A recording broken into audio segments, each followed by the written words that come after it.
예, 반갑습니다. 김관입니다. 자, 시장이 뭐 한 주 동안 지금 막 크게 변동성이 상당히 좀 심해졌습니다. 지난주까지 저점 121선까지 위협을 하다가, 예, 이번 주에는 또 이제 급반등이 나오고 있는데, 제가 그동안 이제 계속 그런 말씀 드렸습니다. 지금 외인들이 그 투기적 그 선물 매매를 많이 하고 있다. 예, 그런 말씀 드렸었는데, 오늘 같은 경우도, 그러니까 지난주까지는 외인들이요, 아마 그 선물 매도세가 한 5만 계약 가까이 쏟아졌습니다. 그러면서 아주 뭐 그 역대급으로 이제 선물 매도를 했는데, 예, 또 이번 주 들어서는 그저께부터 3일 동안 지금 3만 계약 가까이 또 이제 넘게 매수를 하면서 지수를 또 이제 V자로 또 2,600선까지 살려놓는 그런 모습입니다. 아마 이게 그 이번 달 말까지는 이런 식의 변동성은 계속 좀 확대될 겁니다. 이게 4월 그 19일인가요? 16일. 그때 이제 코스닥 고점 나왔을 때부터 외인들이 이제 이러한 매매 형태를 좀 하고 있는데 아마도 이번 달 말까지는 좀 투기적 매매가 계속 이어질 가능성이 높고, 지난주 기준을 봤을 때는 이제 외국인들은 우선은 그 옵션 포지션을 보게 되면 상방 쪽으로 좀 구축을 해놨습니다. 그러니까, 이번 달까지 전반적으로 지수가 좀 박스권을 좀 유도하고 나서 아마도 뭐 7월 말 아니면 뭐 8월 달까지 일단 가게 되면 서서히 이제 상방으로 또 치고 올라서지 않겠나 이렇게 좀 판단이 됩니다. 자, 지난 시간에 제가 그러니까 이번 주까지는 그러니까 지난주에는 이제 상반기 일단 정리를 제가 좀 해드렸고, 그 다음에 이제 하반기 이번 주까지 제가 이제 투자 전략에 대해서 간략하게 설명드린다고 말씀드렸었죠. 그래서 이어서 이제 하반기 투자 전략, 7월 달 전략에 대해서 말씀을 드리도록 하겠습니다. 일단 국내 지수 상황은 이따 다시 한번 체크를 해드리고요. 어제 이제 미국이 뭐 인플레이션 헤드라인 소비자 물가지수가 원래 예상치가 이제 3.2인데 3% 초반으로 낮아졌고, 그 다음에 근원 소비자 물가지수가 상당히 중요했는데 그게 단위가 이제 바뀌었죠. 그러니까 헤드라인 소비자 물가지수는 4에서 3으로 바뀌었고, 그러니까 근원 소비자 물가지수는 5에서 지금 4.8까지 낮아졌다는 얘기죠. 네, 그러다 보니까 이제 연준에서 아마 그 FOMC, 그러니까 이번 달에 FOMC 회의에서 이제 기준금리를 0.25 정도 아니면 또 불과 이제 2주 전까지만 하더라도 뭐 0.5% 인상할 수 있다. 이제 이런 우려감이 많이 나왔는데 예상보다 상당히 지금 소비자 물가지수가 안정이 되면서 뭐 동결까지 지금 어제 기준으로 했을 때는 동결까지도 지금 생각하고 있다는 얘기죠. 시장에서는. 그러다 보니까 뉴욕 증시 그 3대 지수가 뭐 다 올랐죠. 예? 빅테크도 막 1, 2%씩 이제 올랐고, 예. 근데 0.25 정도 한다 하더라도 아마 이번 달에 0.2 한다면 이제 5.5가 되거든요. 그러면 아마 이번이 7월 달에 0.25 이제 하게 되면 마지막 금리 인상이 아니겠느냐. 또 이제 그런 기대감이 확대가 되면서 전체적으로 골고루 이제 올랐던 겁니다. 아마 이번이 이제 마지막이 되지 않겠나. 금리 인상 시점이. 저도 그렇게 생각하고요. 그럼 이제 여기서는 이제 업종별로 또 이제 엇갈리는 그 패턴이 많이 나옵니다. 미국도 그렇고 우리도 마찬가지고. 그건 나중에 제가 설명드리고요. 그래서 지금 금리 예측 확률을 보게 되면은 지금 거의 동결해서 이제 5.5 인상해봐야 5.5다. 예? 0.25 정도. 예. 그리고 소비자 물가지수 헤드라인 물가지수가 지금 3% 후반까지 내려왔고, 근원 소비자 물가지수 같은 경우도 단위가 이제 4까지 내려왔기 때문에 지금 기준금리보다 낮거든요. 인플레이션 지수가. 예, 그래서 이제 동결적으로 최소한 이제 뭐 인상하게 되면 이제 2.5, 5.5를 더 이상 넘어가지 않을 것이다. 두 번 하지는 않을 것이다. 그러고 나서 이제 내년 이제 한 1분기, 그러니까 1월 달이나 뭐 1분기 말, 3월 달 가게 되면 오히려 이제 금리 인하 들어갈 것이다. 이런 기대감이 지금 올해 하루 만에 완전히 이제 그 확산이 되면서 시장의 좀 방향성이 완전히 바뀌었다. 이렇게 보시면 될 것 같습니다. 자, 그러면서 제가 이 그림도 아마 6월 달에 한번 보여드린 적이 있는데, 일단 업종도 중요하고 종목이 중요하지 않습니까? 시장은 일단 지지점을 다 하긴 했기 때문에 코스피 지수 기준으로 했을 때요. 6월 그 중순까지 이 그림 제가 보여드리면서 그 미국 시장의 그러니까 S&P 500 그 업종별, 그러니까 섹터별 그 상승률 비교를 보게 되면, 그때는 소재 쪽이 좀 강했어요. 소재, 그 다음에 산업재, 그 다음에 소비재. 예, 빅테크 쪽은 이제 뭐 0.7% 정도, 근데 헬스케어 쪽도 일단 0.5% 올라섰었고, 그래서 6월 초부터 미국 시장은 뭔가 이제 변화가 생겼다. 제가 이제 그런 말 드렸지 않습니까? 그게 이제 우리 시장한테도 지금 영향을 미치고 있는 겁니다. 사실은. 예, 그러면서 이걸 또 해도 보여드렸죠. 대형 지수 대비해서 이제 소형 지수, 소위 말하는 러셀 2000 지수가 더 이상 이제 빠질 자리가 없다. 그러니까 코로나 전 단계까지 밀었기 때문에 예, 제가 봐서는 더 이상 빠질 자리가 없고, 그다음에 대형 지수 대비해서 소형 지수는 6개월 내내 지금 밀었기 때문에 이게 이제 23년 지지구간에 나있지 않습니까? 예, 근데 6월부터 이제 서서히 반등이 나오잖아요. 그죠? 그러니까 적어도 이제 러셀 2000 지수도 6월 초부터 일단 저점을 찍고 나서 지금 한 달 넘게 지금 계속 이제 중간중간에 눌림은 있습니다만 이제 반등이 나오면서, 그 다음에 그 중소 개별 종목군들도 보시면 최근에 보게 되면 뭐 인터넷도 마찬가지. 최근에 우리 보면은 네이버라든지 카카오 같은 경우도 지금 기관하고 외인들의 매수가 들어오면서 이제 하방 경기 확보하죠. 네, 그런 쪽에 이제 매수 같은 미국도 마찬가지입니다. 네, 그런 변화가 이제 전반적으로 빅테크는 약간 둔화되게 움직이면서 그 자금이 다른 그동안 상반기 동안 못 올랐던 중소 개별주 아니면 산업재, 소비재, 그다음에 소재 쪽으로 좀 이동하는 그런 모습이 6월부터 지금 현재 이제 하반기 들어서서 7월 달에도 그렇게 지금 나오고 있습니다. 그리고 상반기에는 그 S&P 500개 기업 중에서 이것도 제가 6월 달에 말씀드렸었는데요. 그 10개 기업이 전체 지수의 한 60%, 그러니까 10개 기업이 평균적으로 60% 올랐습니다. 시총 상위 10개 기업이. 나머지 490개 기업은 오히려 마이너스였었어요. 6월 셋째 주까지는. 그나마 6월 마지막 주에 러셀 2000 지수하고 이제 다른 섹터 쪽으로 자금이 분산돼 올라오면서 평균적으로 490개 기업은 한 5% 정도밖에 못 올랐거든요. 그래서 미국도 지금 전형적으로 보게 되면 하반기 들어서도 지금 키 맞추기를 해 나가고 있다. 물론 빅테크도 아직은 꺾이지 않고 어제 또 이제 반등이 나오면서 좀 추세를 살리는 그런 모습인데 꺾이지는 않습니다만은 상승 탄력도가 지금 엔비디아 같은 경우는 상반기에만 거의 200% 올랐거든요. 200%. 애플이 50% 올랐고, 그죠? 테슬라 같은 경우도 100% 넘게 올랐거든요. 예, 그러다 보니까 이제 이들 기업들은 실질적으로 6월 중순부터 아까 그림 보여드렸듯이 예, 계단형으로 조금씩 움직이긴 하고 있습니다만은 마이크로소프트도 마찬가지고 대부분 이제 박스권이거든요. 크게 못 올라요. 예, 그러면 지수는 이제 안 무너지죠. 걔네들이 버티고 있으니까. 근데 이제 하방에서 아까 그림 보여드렸습니다만은 자, 7월 달 들어서도 보시면 러셀 2000 지수 같은 경우 2000 지수가 7월 초에 여기서 눌림을 줬다가 어제까지 거의 6% 넘게 이번 주 들어서 그냥 급등이 나와버립니다. 그러면서 뭔가 확연하게 이제 바뀌죠, 모양이. 나스닥, 그다음에 다우지수, S&P보다도 지금 현재 미국 시장은 러셀 2000 지수가 소위 얘기하면 중소형 개별주의 수익률이 월등히 좋다라는 것을 알 수가 있습니다. 근데 이게 지금 6월 중순부터 지금까지 이어지고 있는데 이게 단기적으로 저는 끝나지 않을 것 같아요. 이제 무슨 말씀이냐면 하반기에도 러셀 2000 지수 같은 경우는 거의 뭐 6개월 내내 그냥 눌렀다가 최근에 이제 올라오기 때문에요. 하반기에도 계속 그 치고 가지 않겠나. 왜 그러냐면 이쪽은 이제 가격 메리트가 먼저 생겨버렸어요. 미국 같은 경우도. 예. 실질적으로 기업이, 우리도 마찬가지입니다. 우리도. 네. 기업이 전혀 문제가 없고 실적도 상당히 좋은데 상반기에는 2차 전지, 반도체 쪽으로 자금이 쏠림 현상이 나오면서 다른 쪽에 기업 좋은 기업들도 거의 뭐 움직임이 없었거든요. 미국도 마찬가지, 우리도 마찬가지예요. 근데 이런 부분이 이제 하반기에는 많이 해소될 가능성이 높다는 얘기예요. 그게 이제 업종별로도 마찬가지입니다. 이따 제가 이제 보여드리겠습니다만은.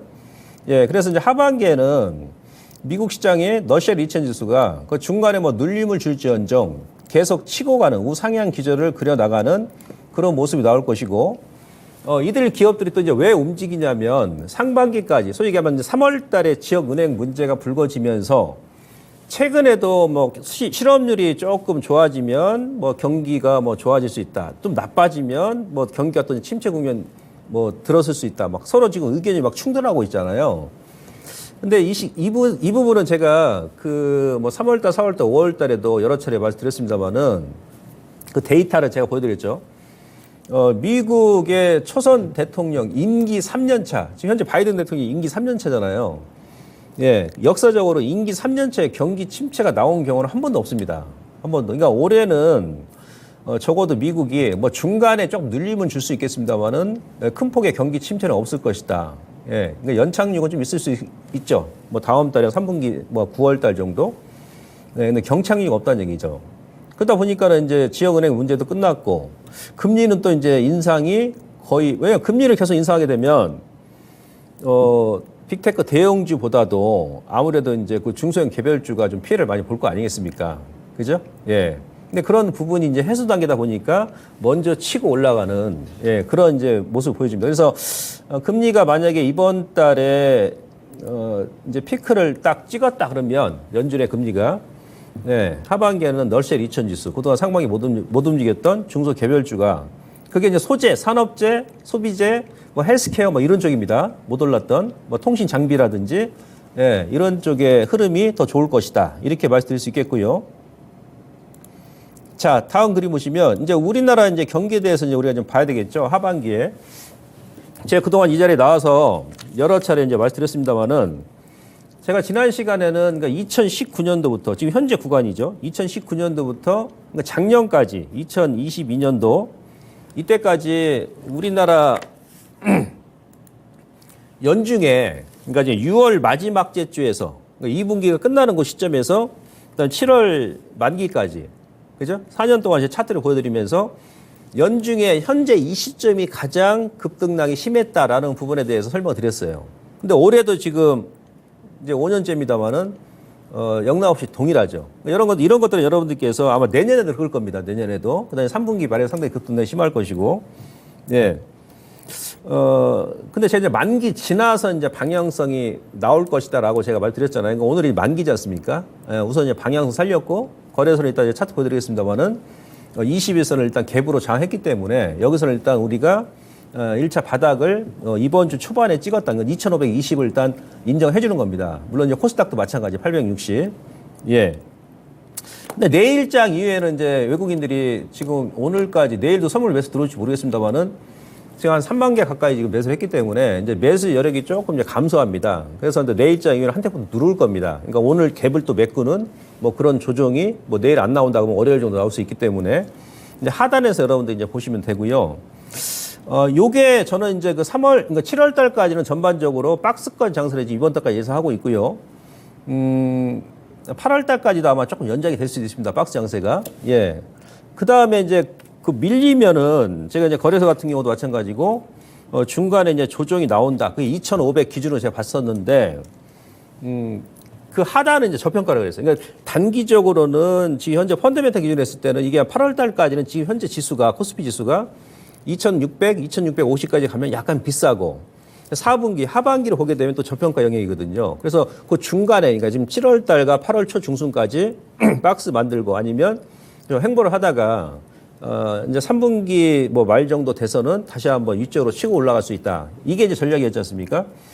왜 그런 말씀 드렸냐면 그 지금 경기 선행지수, 그러니까 OECD 요것도 상당히 중요한데 주가라는 것은 먼저 앞서 나가거든요. 그러니까 경기 동행지수를 앞서 나가는 게 6개월 정도 선행지수고 경기 선행지수를 또 3개월에서 뭐 많게는 6개월 앞서 나가는 것이 주가지수죠.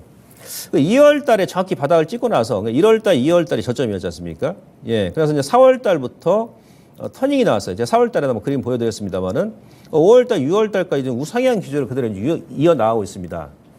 그리고 원래는 보통 보게 되면 우리나라 경제가 카나리아 경제라고 그러잖아요. 그러니까 수출이, 중간재 수출이 가장 많은 나라이기 때문에 그래서 이제 매달 1일 날 그러니까 수출 동향을 발표를 합니다. 휴일에도 발표를 하죠. 외인들이 원해서 그래요.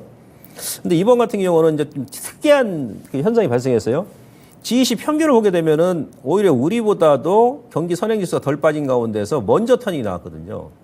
네, 물론 뭐 중국 영향도 있습니다만은 중국 같은 경우는 작년 연말부터 이제 계속 터닝이 나오고 있는 그런 추세고. 그러니까 중국 같은 경우 최근에 외인들 물량이 조금 빠져나오면서 뭐 홍콩도 마찬가지입니다. 예, 일시적으로 다시 한번 저점까지 눌렀는데 예, 현재 구간에서는 더 빠질 일이 없고요. 그다음에 하반기 가게 되면 중국 같은 경우도 예상보다 이제 리오프닝 효과가 좀 덜 늦게 나와가지고 상해 증시, 뭐 홍콩 같은 경우도 지금 주가가 지금 저점에서 헤매고 있는데 예, 연중 저점이라는 얘기예요. 하반기에는 중국도 흐름이 상당히 좋을 것이다. 그럼 우리 시장도 편승할 수 있고, 그다음에 G식 같은 경우도 평균적으로 미국이 작년보다 좀 둔화는 되고 있습니다만은, 예, 우선은 이제 우상향 기조를 3분기까지는 좀 안 좋아도 미국도 4분기에는 좀 나을 겁니다. 그럼 우리 같은 경우도 뭐 중국과 미국, 다른 그 G20 선진국가 영향을 받는다 그러면 이제 하반기부터는 본격적으로 기준치까지 올라갈 수 있다는 얘기예요. 그래서 예, 지금 현재 뭐 이번 달까지 지수 이제 박스가 나온다 하더라도 예, 현재 지수 이제 하단으로 민다 그러면 여러분들께서 너무 겁먹지 마시고 예, 저점 매수 구간이고 단지 이제 박스 거는 이제 7월 말까지 예상하기 때문에 일부 자금은 좀 탄력적으로 운영하시면서 예, 좀 중기 물량은 하반기까지 겨냥해서 끌고 가는 전략. 요 투 트랙을 일단 여러분들께서 하시면 되고요. 자, 그다음에 그러다 보니까 그 제조업 PMI 같은 경우도 그러니까 이번 달이나 다음 달이 저점이에요. 지금 현재 기준치 이하에 있죠. 근데 주가는 이제 먼저 움직이잖아요. 그죠? 아까 이제 경기 선행지수도 보여드렸습니다만은 최근에 그 조선주 이따 제가 그림 보여드리겠습니다만은 원래 상반기에 가장 코스피 지수 기준 했을 때 코스닥은 이제 뭐 2차 전지 쪽이고 그다음에 반도체 이렇게 이제 구분이 되고 코스피 같은 경우는 이겁니다. 이거 먼저 좀 볼까요? 네, 운수 장비죠, 운수 장비. 운수 장비가 6월 달 상반기 기준 했을 때는 33% 정도 올랐습니다. 예? 그러니까 운수 장비 쪽은 뭐 조선도 지금 많이 올랐죠. 그다음에 자동차, 완성차, 뭐 현대기아차도 이제 많이 올랐었고, 그리고 자동차 부품 관련 종목들도 많이 올랐죠. 예? 예. 운수 장비, 그 대표적으로 또 이제 굳이 뭐 자동차가 아니더라도 뭐 현대 로템이라든지 아니면 하나 에어로스페이스 같은 경우도 많이 올랐습니다. 그래서 거래소는 운수 장비 업종이 가장 많이 올랐습니다. 네, 그 두 번째는 전기전자인데 이거는 이제 하이닉스하고 뭐 삼성전자가 대표적으로 되겠죠. 하이닉스 같은 경우는 상반기에만 주가가 한 60% 올랐고 삼성전자는 한 30% 올랐거든요. 예. 그리고 이제 최근에 보게 되면은 이제 그 기계 쪽. 예. 기계 같은 경우는 두산 박객 같은 경우는 이미 이제 많이 올랐었고 지난주부터 이번 주에는 이제 기계 장비, 뭐 중소형 뭐 디와이파라든지 뭐 진성 TC라든지 뭐 현대건설이라든지 HD 뭐 건설 기계 이런 장비 종목군들이 많이 올랐지 않습니까? 예. 뭐 거의 이제 동일하게 한 29에서 33%. 근데 가장 많이 오른 것이 운수 장비다. 상반기 주도 업종이 운수 장비였어요. 거래소 기준으로 했을 때는. 그다음에 철강 금속이 한 23%, 그다음에 종이 목재가 한 22%. 근데 여기서 보시면은 코스피가 전체적으로 한 15% 올랐는데 코스피 기준으로 했을 때요. 코스닥은 한 30% 가까이 올랐죠. 그것도 제가 뭐 지난달에 이제 보여드렸습니다만은 가장 못 오른 게 뭐냐면 제약하고 섬유입니다. 섬유. 예. 통신도 그러니까 제약바이오가 한 8% 오히려 빠졌고 섬유 업종이 마이너스 8%, 통신 쪽이 마이너스 5% 이렇게 빠졌어요. 예. 그래서 이제 그 우리 시장도 미국 같은 경우도 지금 보시면은 그 아까 제가 말씀드렸습니다만 업종별로 이제 키 맞추기를 맞춰 나갈 것이다. 이제 그런 말 드렸었는데 이 데이터를 보게 되면 물론 상반기에 강했던 운수 장비는 더 계속 간다고 봅니다. 이거는 이제 그러니까 올 하반기부터 해가지고 내년까지 계속 갈 거예요. 근데 이제 상반기에 30% 많이 올랐기 때문에 이제 지금 아마 이번 주나 아마 다음 주부터는 좀 늘림목 조정을 줄 겁니다. 예, 그래서 이제 하반기에는 우리가 시각을 미국처럼 뭔가 이제 상반기 때 지지리도 못 올랐던 예? 예, 이런 쪽도 이제 관심을 가져야 된다. 그렇게 먼저 제가 말씀드리고 다시 돌아가서요. 아까 이제 그 제조업 PMI가 이제 하반기 가게 되면 연말 가게 되면 이제 기준치를 상회할 것으로 지금 예측하고 있고요. 왜? 경기 선행지수가 이제 우상향 기준을 유지해 나갈 거니까 내년 그 상반기까지 지금 보게 되면은 작년에 고점이었던 이 당시에 55에서 이제 뚝 떨어졌지 않습니까? 예, 그 라인까지 이제 갈 것으로 지금 예측하고 있습니다. 예, 그냥 무역 수지 같은 경우도 1월 달이 최악이었을 겁니다. 그 당시 한 120억 달러 무역 수지 적자를 기록했는데 이것도 제가 뭐 3월 달, 4월 달도 말씀드렸습니다만은 이제 올 연말 가게 되면 이제 흑자를 유지할 것이다. 그런 말씀 몇 번 드렸었는데요.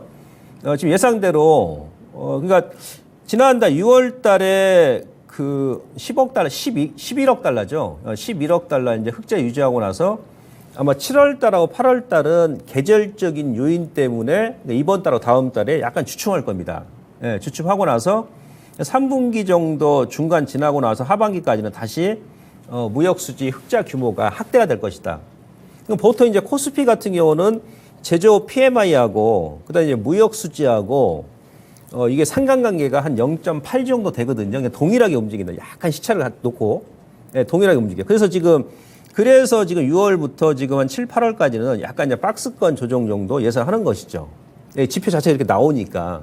예, 그러나 이제 하반기 가서는 확연하게 상반기보다 좋아지니까 그 중간에 이제 이후부터는 눌림 준다 그러면 여러분들께서 이제 저점이다라고 인식을 하시고 시장을 대응하는 마인드가 필요하다. 이렇게 말씀을 드리면서 다음 이 업종을 제가 이제 설명드리도록 하겠습니다. 앞서 이제 말씀드렸듯이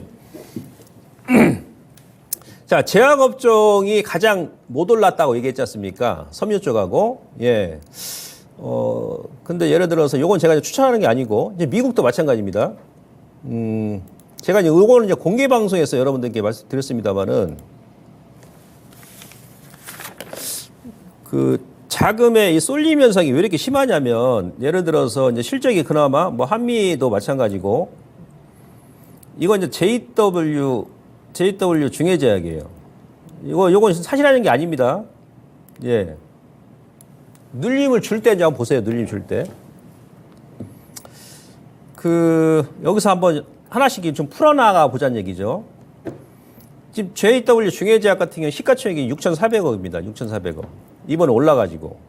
그죠? 예. 6,400억이고. 근데 이 기업의 그러니까 실적을 보시면 올해 지금 예상 영업이익이 연결 기준했을 때 1분기도 실적이 지금 별도로 보더라도 160억, 연결로 보더라도 170억이 나왔거든요. 그죠? 그러면은 작년에 영업이익이 630억이고 올해는 예상이 지금 800억이에요. 810억. 예. 내년에는 920억. 예. 저는 뭐 개인적으로 1,000억 넘을 것을 봅니다. 근데 이 기업은 지금 시가총이 얼마예요? 6,400억입니다. 올해 영업이익이 예상치가 지금 800억이 넘는데 영업이익이 800억이다 그러면 거기다 PER 곱하기 10배만 하더라도 예, 기본적으로 예, 왜냐하면 코스피가 빠지면 그 PER 그 하단 밴드가 이제 한 뭐 10배 정도 그 정도면 항상 저점이니까 그죠? 그 10배만 적용해 주더라도 현재 시가총액이 한 8천억, 9천억 나와야 되잖아요. 근데 시총이 지금 6천억이죠. 근데 얘는 또 업종 자체가 제약업종이잖아요. 그죠? 미국 같은 경우도 나스닥 기준으로 했을 때 제약바이오의 평균 PER, 퍼가 한 50배 정도 되거든요. 예. IT 쪽은 지금 한 27, 8배 되는데 IT는 이제 보통 제약바이오 대비해서 한 절반 정도밖에 안 됩니다. 지금도 그래서 지난달에 빅테크가 많이 끌고 올라가면서 IT 계열의 지금 현재 퍼가 27배, 8배 정도 나오지 않습니까? 근데 5년 평균 퍼는 19배, 10년 평균 퍼는 한 21배 정도 됩니다. 미국 같은 경우가. 근데 지금 현재는 27배, 8배니까 10년 평균, 5년 평균보다 훨씬 비싸다는 얘기야. 근데 제약바이오는 그 IT보다도 그 프리미엄을 가치를 좀 2배 정도 높게 주죠. 왜? 진짜 말 그대로 성장 기업이니까. 예. 근데 지금 이거 10배만 주더라도 지금 현재 주가 시총 대비해서 더 올라가야 되잖아요. 예? 그러니까 근데 얘는 또 신약도 파이프라인이잖아요. 그러니까 얘는 실적만 가지고도 현재 주가 대비해서 지금 현재 실적 기준으로 봤을 때는 주가가 최소 30에서 50%더 올라가야 되거든요. 근데 얘는 제약주잖아요. 무슨 연탄 찍어서 만드는 공장이 제조업 기업이 아니지 않습니까? 거기서 성장성까지만 프리미엄까지 더한다 그러면 이 주가가 지금 말이 됩니까? 그러니까 일본은 좀 오른 것 같습니다. 월봉상으로는 이거 보십시오. 제가 이제 왜 이 그림 이게 지금 한미도 마찬가지고 저 한미약품 같은 경우도 한번 보시죠. 잠깐 말 나온 김에. 자, 셀트리온도 마찬가지예요. 셀트리온도. 네. 한미약품 같은 경우도 지금 보시면은 작년부터 이제 북경 한미가 완전히 그 18년 만에 이제 턴 어라운드에 성공하면서 이 기업도 지금 PER 예상 퍼가 지금 한 25배입니다. 그죠? 예, 시총이 지금 3조 4천억이고, 그리고 나서 지금 올해 예상 영업이익이 한 2천억 정도. 그죠? 작년에는 1,500억에서 올해 한 2천억 정도 예상하고 있거든요. 내년에도 영업이익 자체가 계속 확대되잖아요. 얘는 제약업종이지 않습니까? 예? 요즘에 무슨 뭐 IT 뭐 막말로 뭐 제조업체 하더라도 IT 관련 기업들도 이 정도 영업이익이 나온다 그러면 보통 뭐 시총 자체가, 예? 지금 뭐 이수페타 같은 경우는 얼마입니까? 예, 조 단위 넘어가잖아요, 막. 예. 그러니까 한미 같은 경우도 실적은 지금 최고치인데 주가는 최저치다. 그러니까 얘도 실적만 가지고도 현재 주가는 싸다는 얘기죠. 제가 보는 관점에서. 이 기업 같은 경우도 신약 파이프라인이 28개, 뭐 9개, 뭐 30개 가까이 있잖아요. 예. 제가 이제 왜 이런 말 드리냐면 지금은 이제 이 제약 바이오 관련 종목군들도 이제 이런 기업들이 지금 많아지고 있다는 얘기예요. 이런 기업들이. 예, 실적이 진짜 눈에 띄게 좋아지고 막 그런데 워낙에 상반기 때 2차 전지며 그다음에 반도체 쪽으로 자금의 쏠림 현상이 높아지고 그로 인해서 투자자들의 시선이 그쪽으로 한번 쏠리다 보니까 실질적으로 상반기 때 진짜 아주 못난이 기업이었던 뭐 제약의 섬유도 마찬가지입니다. 예, 그런 기업들, 그러니까 저평가 기업들, 성장 기업이면서 그런 기업들이 상당히 많다는 얘기입니다. 예, 그래서 하반기에는 아마 투자자의 시선이 이제 이런 쪽으로 많이 쏠릴 것으로 보여지고 있고요. 자, 그 말 나온 게 셀트리온 같은 경우도 어제 아주 뭐 드라마틱하게 에코프로가 이제 2분기 실적이 예상치보다 이제 하회한다. 그 얘기 나오고 나서 장중에 이제 막 흔들리니까 한 5분인가 10분 뒤에 또 셀트리온 이제 거래소 이제 합병 이전한다고 그 발표 나왔잖아요. 그러니까 어제 셀트리온 그 헬스케어 같은 경우는 한 6.5% 오르고 에코프로는 또 이제 그 정도 빠졌죠. 네? 한 6% 정도. 네, 서로 주거니 받거니 하면서.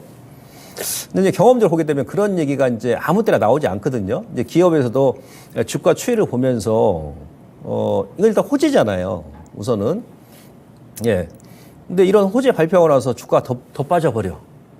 네? 그러면은 더 이상 뭐 지금 이런 호재 발표한 의미가 없거든. 그러니까 기업에서도 어떤 이제 호재성 공시를 낼 때는 나름 이 정도면 우리 기업의 주가가 더 이상 빠지면 안 된다. 뭐 성장성을 고려하든 뭐 실적 고려하든 간에 기술적으로 딱 보고 이 정도면 이제 뭐 중장기 저점이 왔다. 그래야 이제 그 호재가 먹힐 수 있는 거거든. 그렇지 않습니까? 예, 그런 게 의미가 있어요. 주식이라는 것이. 그 지금 셀트리온 같은 경우도 보시면은 지금 예상 퍼가 한 30배 정도. 이 정도면 시총이 지금 22조지 않습니까? 그죠? 근데 올해 이제 영업이익 자체가 작년보다 높아집니다. 한 8천억 가까이. 내년 같은 한 1조 원 정도. 저도 이제 그 이상 보는데 이 정도면 다른 뭐 재료가 없다 하더라도 실적만 가지고도 현재 주가 이하로 빠지기 힘듭니다. 제가 경험적으로 봤을 때. 예. 그래서 제약주도 같은 경우도 왜 또 제가 이 말씀 드리냐면 제약주 같은 경우도 이제 금리 인상 피해주잖아요. 금리 인상 피해주고 그다음에 원화 약세 또 피해주잖아요. 예. 그러니까 지금 2차 전지 같은 경우는 실질적으로 실적이 작년 대비해서 뭐 에코프로 같은 경우도 뭐 추정치보다 2분기 실적 좀 낮게 나왔습니다만은 작년 대비해서 많이 늘었지 않습니까? 예. 그리고 얘네들은 이제 결과물이 좀 보이잖아. 전기차가 많이 팔리고 꾸준하게 실적이 우상향 기조로 보일 것이다. 근데 제약주 같은 경우는 기본적으로 이런 뭐 중대형주 같은 경우는 이제 그 실적이 이제 눈에 보입니다만은 다른 이제 개별 뭐 코스닥의 뭐 바이오 관련 기업들은 얘네들은 결과물이 나와야 되거든요. 결과물이. 이게 무슨 얘기냐? 신약을 개발하다가 뭐 중간에 뭐 임상 이상 이후에 뭐 다국적 기업한테 뭐 기술 수출한다든지 예, 안 그러면 뭐 국내 식약청이라든지 뭐 더 나아가서는 미국 FDA에서 그 신약 허가를 받았을 때 이제 주가가 확연하게 이제 올라가는 거죠. 그 전에도 올라가는 것이고. 근데 이제 금리 인상하다 보니까 또 이들 기업들은 계속 R&D 비용이 들어가야 되거든요. 예. 금리는 높으니까 자금을 조달하기 힘들잖아요. 예. 그런 것 때문에 주가가 지금 조정이 나왔고, 그 다음에 이제 근본적인 것은 이제 코로나 때 이제 많이 올랐으니까, 네. 거기에 대한 거품이 꺼지면서 다시 지금 원위치 했지 않습니까? 근데 제가 이제 왜 이 말씀 드리냐면, 이제 금리 인상이 미국이 이번 달이 만약에 이제 피크를 이룬다. 예? 그러면 이제 제약 업종 같은 경우도 이제 펀더멘탈 측면으로 보더라도 이제 밀릴 만큼 밀렸기 때문에 추가적인 하락은 제한적이고 이후에는 서서히 이번 달 지나면 이번 달까지 아마 가격 조정이 나올 겁니다. 예, 종목별로 이제 돌아가면서 반등이 나올 가능성이 높다. 이렇게 제가 보고 있기 때문에 설명을 드리는 겁니다. 아시겠죠? 왜 그러냐? 자, 우리나라 같은 경우도 지금 기준금리 보시면요, 오늘도 동결 했잖아요. 예, 우리나라 이제 물가지수 같은 경우는 자, 인플레이션 지수가 지금 2.7까지 내려왔죠. 그러니까 하반기 가게 되면 원래 4분기 가게 되면은 우리나라 그 헤드라인 소비자 물가지수도 물론 이제 근원 소비자 물가지수 아직 높기는 합니다만은 2% 초반까지, 그러니까 소위 얘기하면 재작년에 물가가 그냥 급등이 나왔던 그 지점까지 다시 지금 원위치할 예정이거든요. 하반기 가면 물가지수가 상당히 안정될 것이다. 그러니까 오늘 한국은행 같은 경우는 계속 지금 1월 달까지 금리 인상하고 나서 기준금리가 3.5에서 동결이죠. 예. 이것도 공부했죠. 제가 그 전에 4월 달에 말씀드렸습니다만은 보통 이제 기준금리를 딱 인상하고 나서 어떤 피크점이 발생하고 나면 과거 데이터를 보게 되면 최소한 1년 이상은 동결로 갑니다. 1년 이상은. 예? 예. 진짜 짧으면 한 13개월. 13개월에서 한 15개월 정도는 동결로 가요. 그러니까 내년 한 1분기 정도 중에 이제 금리 인하가 들어간다는 얘기죠. 예? 한국은행에서 계속 동결로 갑니다. 그러니까 우리나라 같은 경우도 앞으로 연말까지 계속 기준금리가 동결로 갈 것이다. 그러면 그동안 이제 금리 인상을 해가지고 피해를 봤던 제약주라든지 또 못 올랐던 중소 관련 기업들, 이들 기업들도 이제는 더 이상 금리 인상에 악영향을 안 받고 저점 주고 이제 바닥에서 서서히 올라오는 그런 모습이 나타날 것이다라고 제가 다시 한번 말씀드립니다. 요거 제가 이제 계속 말씀드릴 거예요. 제가 4월 달에 반도체 이제 계속 얘기했듯이 아시겠죠? 예. 그래서 혹시라도 제가 이제 공개 방송하게 되면은 저한테 이제 문의를 많이 하시는 분들 계셔가지고 이 시간에 제가 3분기 전망하면서 말씀을 드리는 겁니다. 자, 그 다음 그림 보시면요.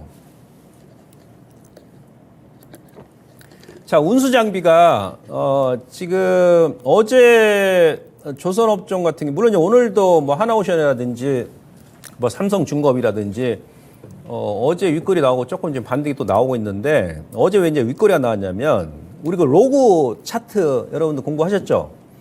예? 예. 자, 우리가 장기 이제 추세를 보려면, 그러니까 저항이 됐던, 이렇게 지지가 됐던, 저항이 됐던, 장기 추세를 보려면 월봉에서 이 로고 차트 보시는 거예요. 로고 차트로. 그러니까 운수 장비가 지금 상당히 강했잖아요. 지금 운수 장비는 지금 현재까지 7개월 동안 양봉이에요. 예? 그러니까 올 1월 달부터 지금 7개월 동안 월봉 기준 했을 때 음봉이 한 번도 안 나오고 계속 지금 양봉입니다. 이게 무슨 얘기죠? 그만큼 힘이 강하다는 얘기죠. 네? 7개월 동안 오르는데, 예. 이런 경우가 없어요. 운수 장비 업종을 보니까. 자, 2000년도 초반부터 보시면 여기서 이제 반등이 나오더라도 오르고 음봉 나오고 양봉 나오고 오르고 또 두 달 음봉 나오고 또 오르고 이런 식으로 올랐지 않습니까? 그리고 코로나 때도 마찬가지예요. 오르고 나서 음봉 나오고 두 달 오르고 또 여기서 또 짧게 또 쉬고 또 이렇게 오르고. 근데 이번에 상반기 때는요, 운수 장비가 1월 달부터 지금 현재 7월까지 이번 달은 저는 이제 월말 가게 되면 음봉이 나올 것 같아요. 저는 개인적으로. 아무튼 현재까지 양봉이다. 이게 무슨 얘기냐면 그만큼 힘이 강하다는 얘기예요. 어찌 보면 전기 전자보다도 더 강했다는 얘기죠. 예. 이게 왜 그래요? 얘네들은 전형적인 경기민감주 아닙니까? 그죠? 반도체도 경기민감주, 자동차도 경기민감주, 조선도 마찬가지고 기계 장비도 마찬가지죠. 예. 이미 지금 반영되면서 하반기에 좋아지고 내년 상반기까지 경기가 좋아지니까 움직이는데 근데 단기적으로는 제가 지난달에도 반도체 뭐 4월 달에 2천지 말씀드렸습니다만은 우리 개인이기 때문에 예, 여기가 지금 장기 저항이죠. 그러니까 2011년도부터 이어져 오는 12년 장기 저항. 그러니까 코로나 때는 여기서 얻어맞고 조정 나오고 이렇게 지금 반등이 나오는데 현재 요 레인지 안에 들어온 겁니다. 예, 그래서 저는 돌파한다고 봅니다. 돌파를 하는데 여기서 바로 돌파해버리면 재미가 없어. 예, 조금 쉬어야 된다는 얘기지. 예? 반도체처럼. 그죠? 네. 뭐 하이닉스도 사실 그 6월 초에 고점 주고 나서 지금 한 달 동안 이렇게 박스잖아요. 박스. 예. 그러니까 얘네들이 하반기에도 이제 가고 내년도 가는데 지금 현재 신규로는 들어가시면 안 된다는 얘기죠. 좀 눌림 줬을 때 보시는데 예, 좀 중장기적으로 조선 같은 경우도 눌림 줬을 때요. 여러분들께서 꾸준하게 내년까지 관심을 가지셔야 됩니다. 이 조선업황 같은 경우가 이게 돌릴 때는요. 한번 돌려버리면 이 경기 민감주가요. 여러분들 뭐 2000년도 지금 뭐 젊으신 분들은 경험을 안 하셔서 모르겠습니다만은 사실은 성장률보다 더 가파르게 움직입니다. 시간 관계에서 공개 방송에서 잠깐 차트를 한번 보여드렸는데 예, 지금은 시간 관계에서 이제 못 보여드립니다만은 그래서 가긴 가는데 단기적으로는 조정 구간이니까 이후에 늘림에서 예, 보시자 이렇게 말씀드릴 수 있겠고 다음 그 다음에 이제 뭐가 가장 많이 올랐다고 그랬습니까? 전기전자잖아요. 전기전자. 자, 그 삼성전자 이제 하이닉스 같은 경우도 계속 관심을 갖는 겁니다. 눌림 주게 되면 제가 지난달에도 말씀드렸던 거 가격대 주게 된다 그러면 여러분들께서 일단 이제 매수 다시 한번 들어가시는데 지금 거의 한 달 가까이 박스지 않습니까? 예, 물론 이제 개별 반도체 관련 종목들은 이제 또 올라간 종목도 있습니다만은 뭐 전반적으로 다 설명을 드릴 수는 없고 전체적으로 제가 설명드리는 겁니다. 여기가 이제 최고점 대비해가지고 아주 애매한 구간이었잖아요, 지난달에. 이번 달도 지금 아주 애매한 구간이죠. 그러면서 2018년도부터 이어오는 이 장기 저항에 지금 걸려 있는 거거든요. 물론 돌파를 한다 봐요. 전기전자 쪽도. 그러니까 뭐 하이닉스, 삼성전자 더 간다는 얘기죠. 근데 이게 조정이 뭐 한 2달이 나올지 다음 달까지 아니면 이번에 또 살짝 올렸다가 제가 얘기했던 그 가격대가 이렇게 눌림을 주고 재차 이제 N자로 올라갈지 모르지 않습니까? 그죠? 예, 그래서 제가 이제 지난달부터 좀 조절을 하십사 이렇게 말씀드린 것이고, 물론 뭐 자금 여력이 있으신 분들이야 뭐 길게 뭐 조정 감안하고 뭐 가져가신다든지 연초에 저점에 잡으신 분들은 아니면 예, 뭐 밀리면 물량이 크지 않는다 그러면 뭐 추가 매수 하시면 되는데 또 그렇지 않으신 분들은 일부 끊을 구간에서 뭐 반이나 챙겨 주시고 나서 그다음에 다시 보는 것이죠. 예, 근데 제가 봐서는 뭐 기다리면 예, 현재 가격대보다 낮게 줄 겁니다. 그죠? 예, 여기 애매한 자리죠, 지금. 이게 1, 2년이 아니고 뭐 4년, 5년 장기 저항 구간이기 때문에 제가 말씀드린 것이고요. 자, 다음. 그 다음에 뭐가 많이 올랐죠? 기계죠, 기계. 예, 기계 같은 경우도 이제 두산 바켓도 좀 찌글찌글하고 좀 그런데 기계업종 같은 경우도 뭐 여러 가지 재료가 많이 있죠, 사실은. 예, 중국이 이제 하반기부터 본격적으로 경기 부양할 것이고, 그죠? 그 중간에 무슨 또 뭐 우크라이나라든지 아니면 또 미국 인프라 투자를 또 이제 확대를 하는 거는 구간이니까 기계업종도 저는 돌파를 한다 보거든요. 예, 이런 식으로. 이게 무슨 얘기냐면 아까 그 운수 장비라든지 기계업종 같은 경우도 2007년도 이때 엄청나게 급등 나왔죠. 이렇게 하고 이때 막 거의 대부분 10배 넘게 올랐거든요. 2007년도에 최고점 만들고 거기서부터 지금까지 계속 민 거예요. 네?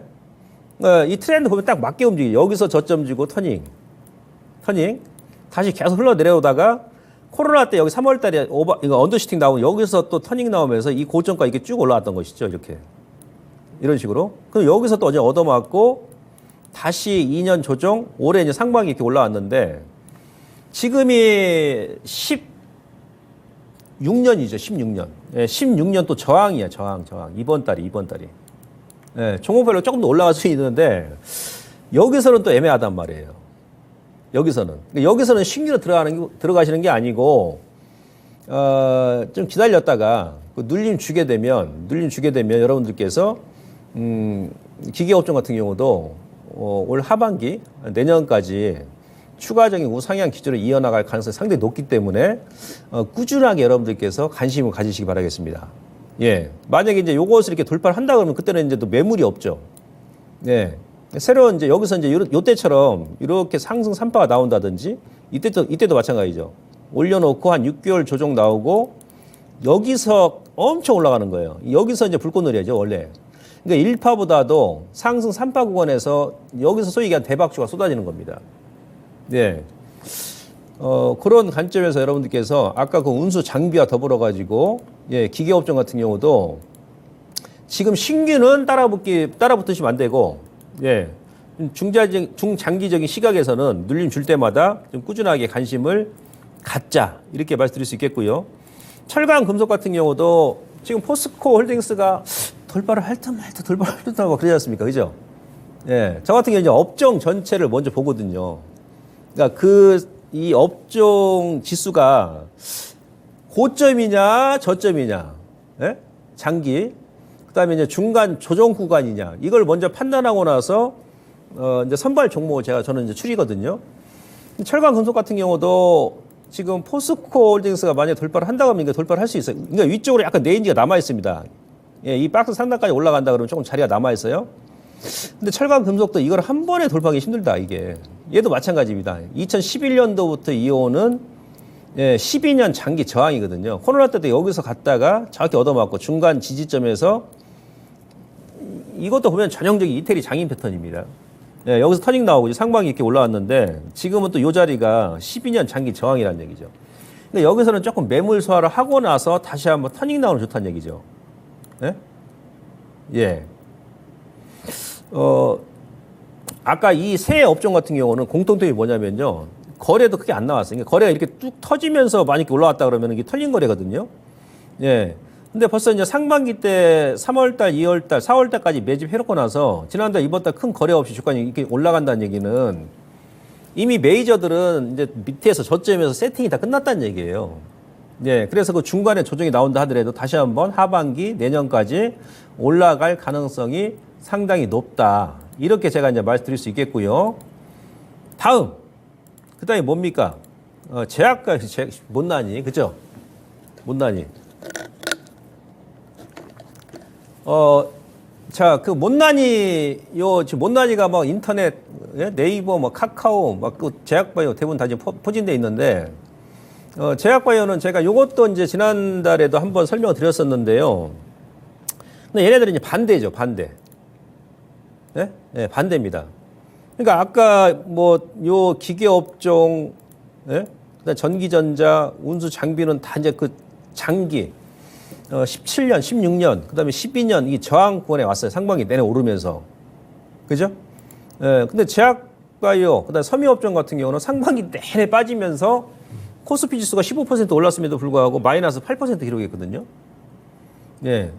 그럼 여기서 여러분들께서 이게 뭐냐면 사실은 주식에서 제가 경험적으로 봤을 때 가장 큰 호재는 뭐냐면요.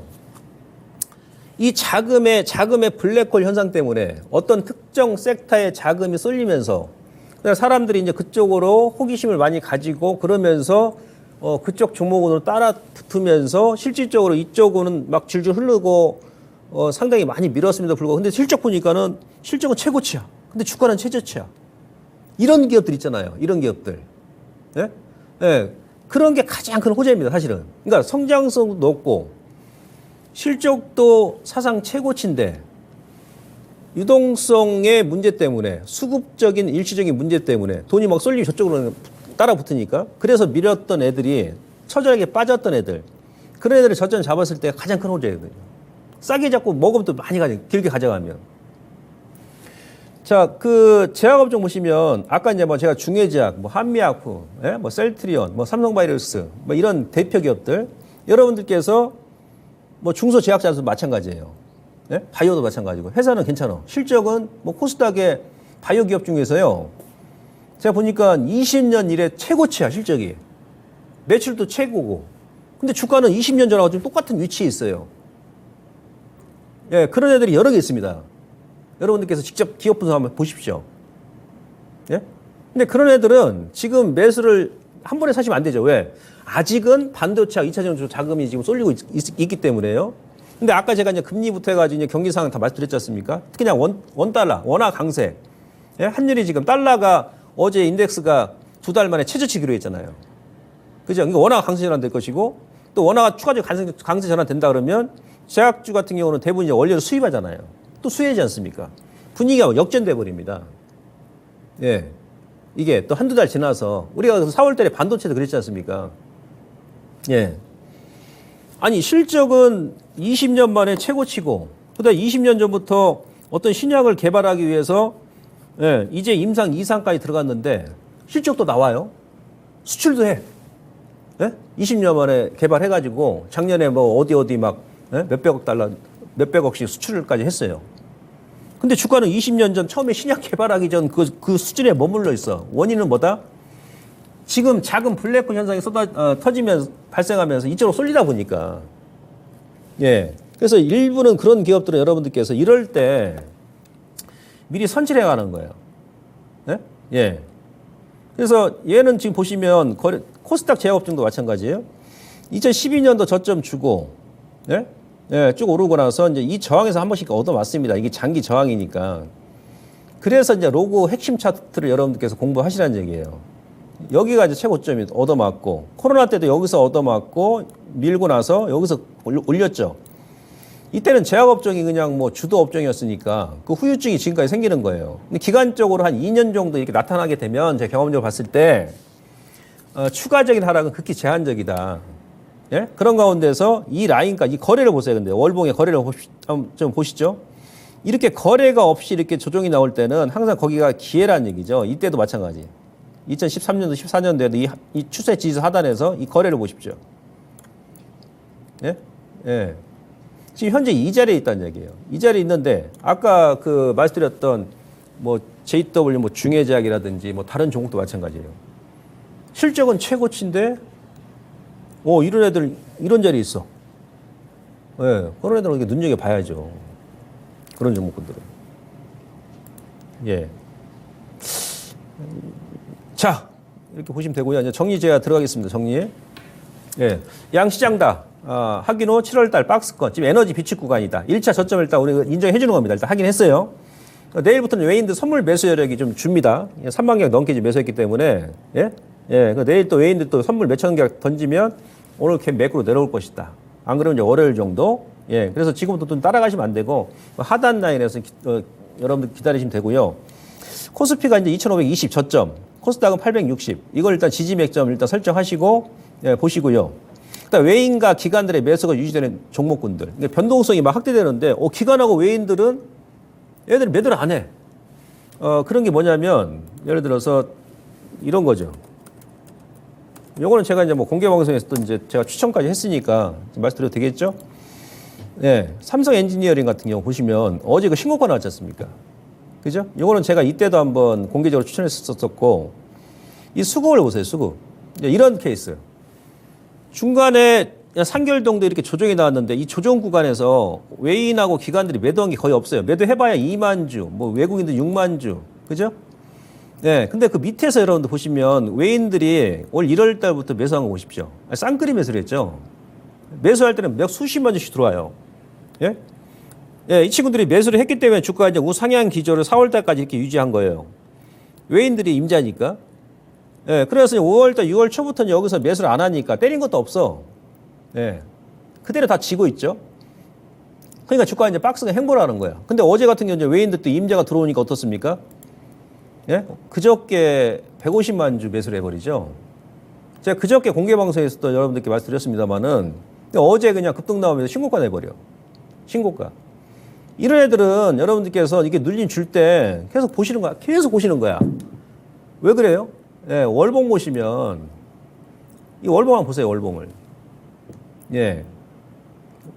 근데 지금 외인들의 지금 지분이 보유 비율이 몇 프로입니까? 지금 47%예요. 삼성 엔지니어링이 상장하고 나서 지금 현재 외국인들의 보유 지분이 가장 높습니다. 이 메이저들이 괜히 사는 게 아니거든요.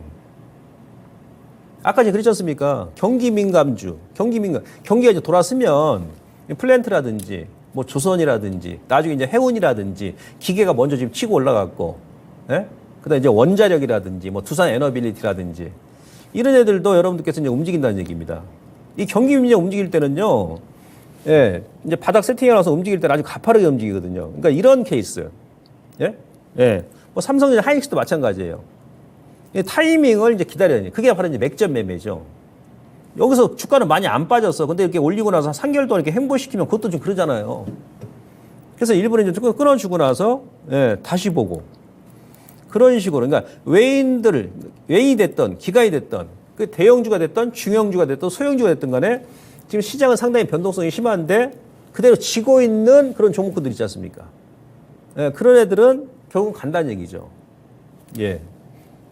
그 다음에 장기, 로그, 저항, 업종 요것은 단기적으로 이제 약간 차익 하실 분들 하셔도 되고 그 다음에 눌림 줄 때 다시 보시고 신규 매수는 여러분들 지금 들어가시면 재미가 없어요. 안 빠져도 수익이 크게 안 난다는 얘기야. 7개월 동안 지금 올라왔기 때문에 이 부분 참고하시고 눌림 줄 때 보자는 얘기고요. 장기 로고 지지 업종은 아까 섬유라든지 제약바이오다. 그래서 요게 이제 또 언제 눈에 띄게 변합니까? 이제 다음 달 가면 이제 여러분들께서 이제 피부적으로 느낀다는 얘기죠. 여기까지 제가 말씀드리고 자, 오늘도 제가 공개 방송이 있습니다.